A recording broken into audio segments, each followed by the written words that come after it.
మనం డైలీ ఇన్స్టాగ్రామ్లో కొన్ని విషాదకరమైన సంఘటనలు చూస్తూనే ఉన్నాం కదా.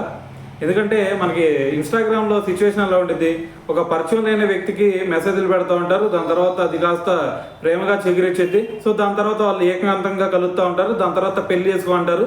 సో పెళ్ళికి నో అంటారు, ఇక ఎవరో ఒకరిని లేపేస్తారు. సో ఇదే కదా సిచ్యువేషన్ జరుగుతూ ఉంది. అయితే ఇప్పుడు ఉత్తరప్రదేశ్లో కూడా ఇటువంటి సిచ్యువేషన్ ఒకటి వెలుగులోకి వచ్చిందనమాట. అదేంటంటే ఒక మహిళ, తనకి వయసు ఎంత అనుకున్నారు, ఏకంగా 52 సంవత్సరాలు.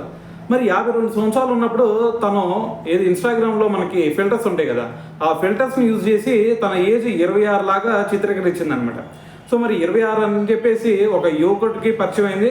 సో ఆ యువకుడు ఆ పరిచయం కాస్త ప్రేమగా మారిపోయింది. ఆ ప్రేమ కాస్త మరి ఇద్దరు కూడా మరి ఏకాంతంగా కలుసుకున్న సిచ్యువేషన్స్ కూడా జరిగినాయి అనమాట.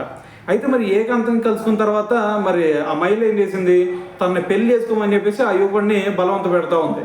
సో మరి ఈ విన్న తర్వాత అతను విసుకెత్తిపోయాడు అనమాట. ఏంది ఈ వయసులో పెళ్ళి ఏంది, నేను చేసుకోను అనే విధంగా అతను విసుకెత్తిపోయి తన్నే ఏకంగా గొంతునెమలేసి మరి చంపేశాడు అనమాట. సో ఈ ఇన్సిడెంట్ అయితే ఇప్పుడు ఉత్తరప్రదేశ్లో వెలుగులోకి వచ్చింది.